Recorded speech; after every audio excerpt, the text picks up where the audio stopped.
What is up, Michigan Nation? It's your boy TJ Ronin. You can find me on the socials at TJ_Ronin. And Michigan just landed a major commitment out of the South, out of Georgia, stealing. I want to repeat, stealing Bear McWhorter from Alabama, named after Bear Bryant. Yes, out of Georgia, not too far from Alabama's campus. We're talking about the 6'3.5", 293-pound interior offensive lineman out of Georgia who has been projected and trending Alabama for the last month. In Michigan in recent days has made a move as of last night, from my understanding, and really secured the deal this morning. Michigan has maintained contact, and I'm going to tell you guys right now, this is a sign and a trend of things to come. I just finished watching the announcement video. They did an excellent job with that, by the way. Shout out to Zach Zenner and Carson Barnhart for giving the assist and also laying this recruitment in terms of letting him know what it's like to be a Michigan Wolverine. Love to see that. And I'm telling you, boys, Michigan just made a power play and another shot across the bow to the entire nation that Michigan is not effing around. This is a major win. I'm going to tell you why this is a major win for multiple reasons. One, we just stole 2 offensive linemen from Alabama in the last 2 months out of Ty Haywood and Bear McWhorter. And I know some of you may be looking at, if you haven't been following closely, the 385 ranking. Yes, he's a blue chip. I'm going to tell you right now, that ranking's going to climb. There are some people, there is talk amongst the industry, the evaluation industry, that he's going to be rising. There's also talk amongst a group of evaluators who I respect that he looks like a top 100 player to them. Okay, we're going to get into his highlight tape. We will look into his highlight tape next. But I am of the belief that this kid will be top 200 minimum. Okay, now we'll see if he can get into that top 100. Very hard to do. But there are some people who do believe this is a top 100, top 5 overall interior offensive line prospect in the nation. Let's take a look at who was in this race. We all know it was Alabama, Michigan. Alabama has been trending. And did I mention? I think I did, but we'll say it again. Bear McWhorter is named after Bear Bryant. Again, guys, we literally stole a Georgia kid from the South, SEC country, and he is now coming to Michigan. And there's a few reasons why, and we will get into that.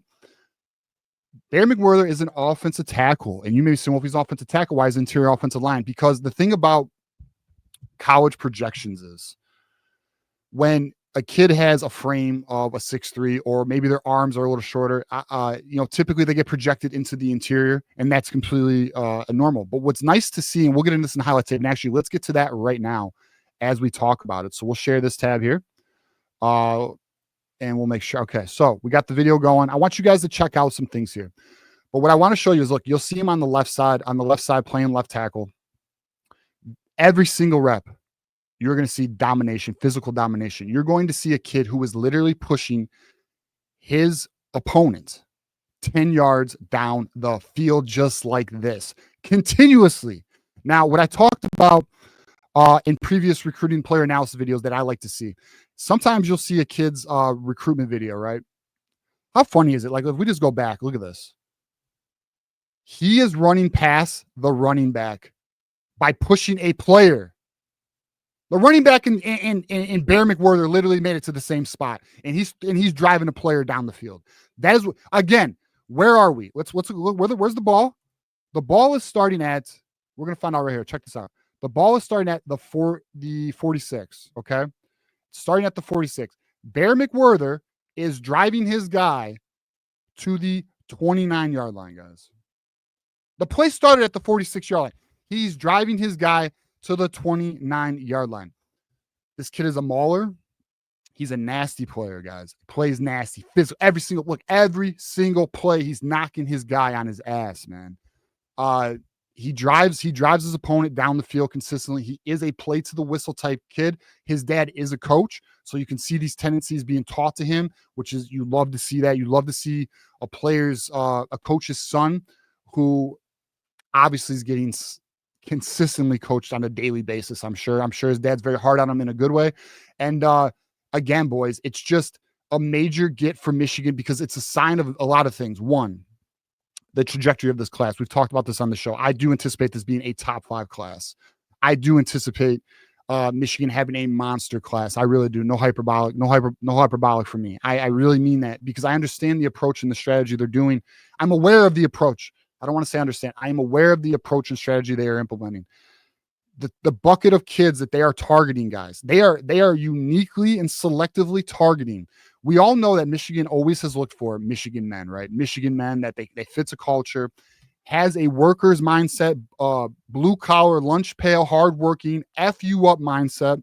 Well, now Michigan is hitting a higher caliber of athlete because we now have the financial capabilities to do this. Now, I am not saying this is a financial recruitment because the reality is Michigan won this recruitment because of scheme, philosophy, and relationships.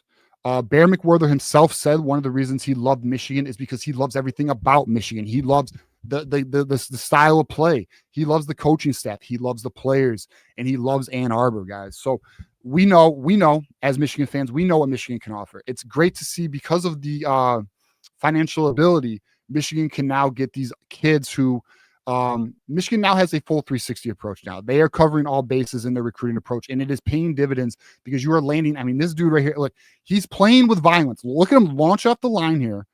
Boom, crack him. How far is he going to take him down the field? Guys, he sheds his own block.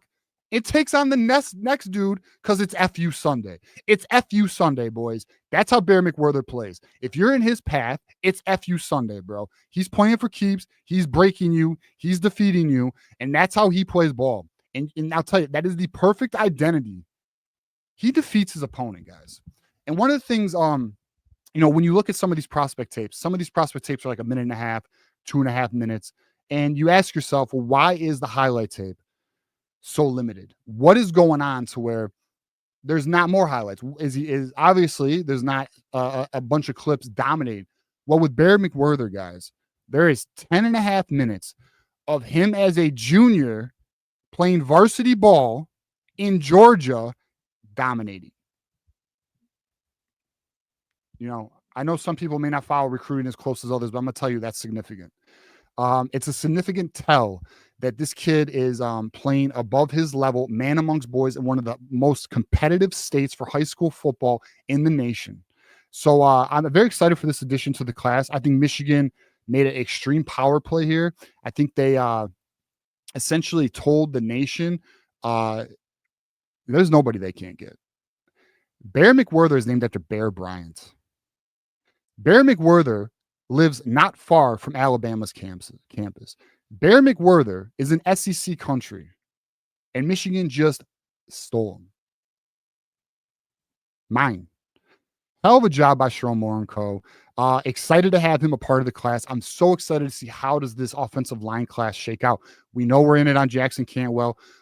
We know we're in it for a few other guys who are very highly ranked. It's going to be very interesting to see how many are they going to take and who is going to end up in this class. Let's take a look at the class itself right now. Let's see if they updated it. So we'll take a look. I know the highlight tape's going on now. I'm waiting for the page to upload, and they did. They uploaded it. So here we go, boys. We have our three commits to the class. Brody Jennings out of Florida, something we need to watch because a lot of Florida schools are trying to get him from us. We'll see where that one goes. Bear McWhorter, the newest addition to the class. I assure you this ranking's going up. I guarantee you this ranking is going up. Jalen Pyle, who I am high on. I think he is a very underrated wide receiver. Elite category, no.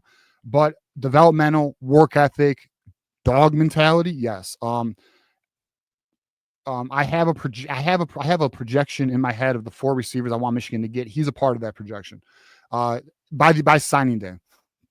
So that's what we have, guys, in terms of what does the class look like. Now we will take a look at what does the depth chart look like. So give me a minute to pull this up.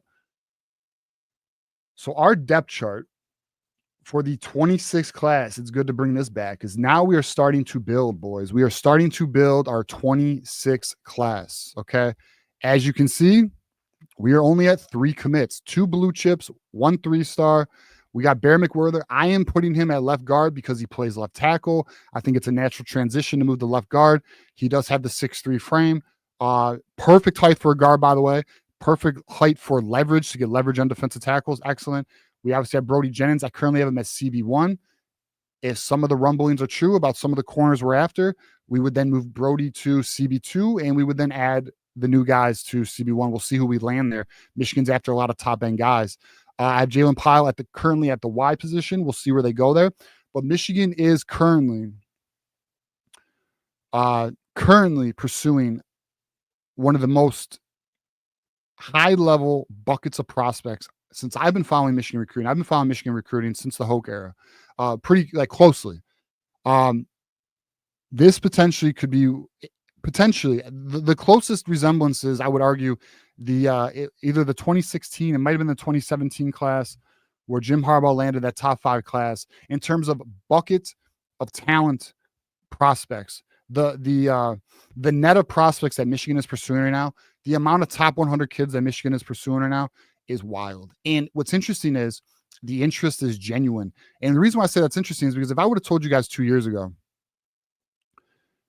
hey, Michigan's going to steal 2 Alabama projected commits out of the South to come to Michigan, you wouldn't believe me. I wouldn't believe me. Nobody would believe me. This is a new era, boys. Michigan is playing for keeps. Michigan is not effing around. We are in a great position as a program in terms of the direction of the program, in terms of development. We saw this at the end of the year. In terms of the pursuit of talent to come into the program, the approach, the philosophy, the strategy, it's in a good healthy spot. What's also great, and we'll end it here, guys. What's also great is the rumors, and not even rumors, because Ward Manuel actually confirmed this on Wednesday. We talked about it Tuesday. Coincidentally, Ward Manuel talked about it Wednesday. Didn't know that was going to happen. The revenue share. Michigan is currently looking at a 75% revenue share out of 20 million. So 15 million to football, guys, which is great. It's excellent. I believe 15% is going to go to basketball. The remaining 10% is going to go to the other sports. Guys, Michigan's about to get an influx of $15 million on top of what the donors are already doing. And the donors are putting in a lot of work right now. It's exciting. I'm ecstatic as a Michigan fan. And I'm going to tell you guys right now, who's got it better than us? Nobody. Michigan's going to win a national title. It won't be this year. But Michigan is building a sustainable winner. I do anticipate in the Bryce Underwood era, especially landing some dirt bags like this. Shout out to Bear McWhorter. We love our dirt bags. I do anticipate a natty within the next 3 years. I do think that. This is not being biased. This is literally looking at the structure of the way this is being built, the approach Michigan is taking, and they're not effing around. From the regions, shout out to the regions. We've been critical. Shout out to Ward Manuel. We've been critical. Shout out to Santa Ono. We've not been critical. We love Santa Ono. Shout out to Sharon and Co., the recruiting, Sean McGee. They're doing it. They're doing it, boys. And we will be a winner. We will be a national championship again. I'm looking forward to it. Cannot wait. This is a sign of things to come. March, I anticipate a lot of momentum. In March. There's a lot of big visits coming. Michigan's in a great position with a lot of top-end recruits. Let's see how they do. As you guys know, it is always go blue.